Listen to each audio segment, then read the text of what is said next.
Salam, belə bir oxşarlığa aid məsələyə baxaq. Oxşarlıq olduğunu hardan biləcəm? CD-ni bizə 1 verib, DY-ni 4 verib, AY-ni 3 verib və BY parçasının uzunluğunu istəyir. BY də x olsun. Katetlər 3 ilə 4-dürsə, onda hipotenuzumuz olacaq 5. Yəni AD bərabərdir. Kök altda 3-ün kvadratı üstəgəl 4-ün kvadratı. O da 5 olacaq. İndi əgər bizə başqa heç bir şey alınmırsa, sadəcə bir bucaqların bərabərliyini veribsə, onda bu mütləq oxşarlıqla həll olunmalıdır. Onda mən bura bir, əgər fikir versək, burada diqqətlə baxsaq, AD-yi 3 bucağının da bir bucağı A-dır və 90 dərəcədir. Həmçinin CAB 3 bucağının da bir bucağı 90 dərəcədir və bir bucağı A-dır. Yəni, hər iki üç bucağın 2 dənə bucağı eynidir. Hansı bucaqları eynidir?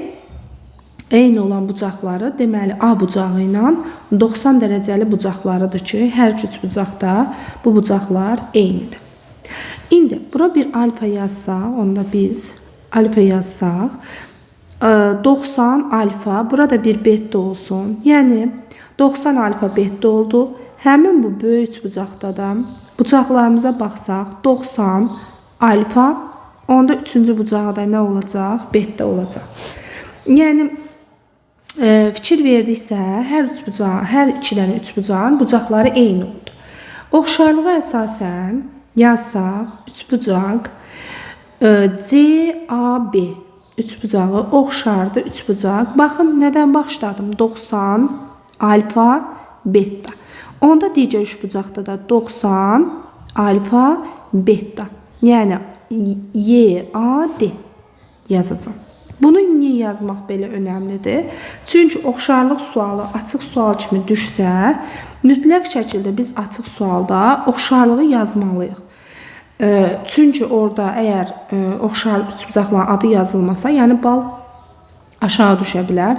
Yəni müəyyən qədər baldan çıxıla bilər, 1 bal çıxıla bilər. Birbaşa biz nisbəti yazsaq. Məsələn, qapalı sual olsa götürüb mən yazaram ki, alfanın qarşısındakı 4-ün, kiçik üç bucaqda alfanın qarşısında 4 durur. Baxın, böyük üç bucaqda alfanın qarşısında gedirəm böyük üç bucaqda nə durur? BC. 90'ın qarşısındakı, qayıdıram kiçik üç bucağa, 90'ın qarşısındakı 5'in, gedirəm böyük üç bucaqda, 90'ın qarşısındakı 3 plus x-a nisbəti, beta'nın qarşısındakı 3'ün, beta'nın qarşısındakı böyük bucaqda nə durur? 6 nisbəti. Belə də yaza bilərəm. Amma bunu yazanda bizim balımızda yəni 1 bal çıxıla bilər. Biz oxşarlığı yazmalıyıq. Oxşarlığı bu şəkildə düzgün yazandan sonra bucaqlara görə, ondan sonra artıq heç şəkilə baxmamış da tərəflərin nisbətini yaza bilərik.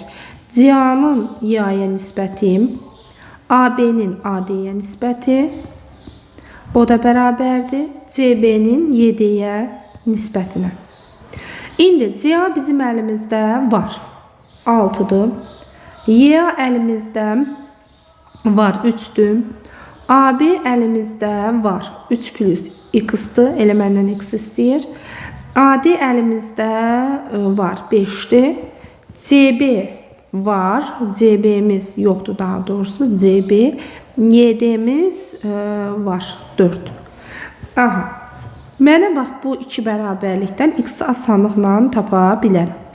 6-nı 3-ə böləndə 1, 2. Tənasüb kimi vursaq 10 bərabərdir 3 plus x-a. X da bərabər nə alınar? 7. Elə məndən də BY parçasının uzunluğunu istəyirdi. Cavab oldu 7.